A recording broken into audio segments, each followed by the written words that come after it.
Assalamu alaikum friends, I'm Muhammad Azyan and welcome back to my channel. Inshallah, today we are going to learn and understand the importance of Surah Ikhlas. So where and when was it revealed? It was revealed at the time of Prophet Muhammad sallallahu alaihi wasallam when people worshipped many handmade things. Historians say that there were more than 360 idols which surrounded the Kaaba. So when these people heard about Allah, they went to the Prophet and asked, Man huwa Allah? Who is Allah? So Allah revealed the surah for the Prophet to reply. So here we go. أعوذ بالله من الشيطان الرجيم بسم الله الرحمن الرحيم قل هو الله أحد. Say He is Allah, Allahu Samad.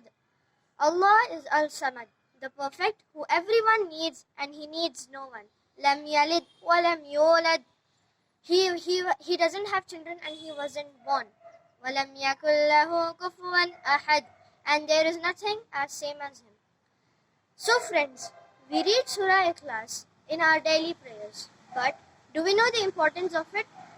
This is a hadith from Sahih al-Bukhari, book 9, hadith 21. Abu Sa'd al-Khudri radiyallahu ta'ala anhu reported, a man heard another reciting Surah Ikhlas repeatedly. The next morning, he came to the Prophet, peace be upon him, and informed about it, as if he considered it to be a little reward.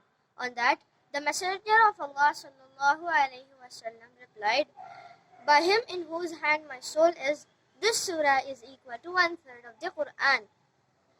So that's all for today. Inshallah, like, share and subscribe. Help me spread the message of Islam by sharing it. Assalamu alaikum.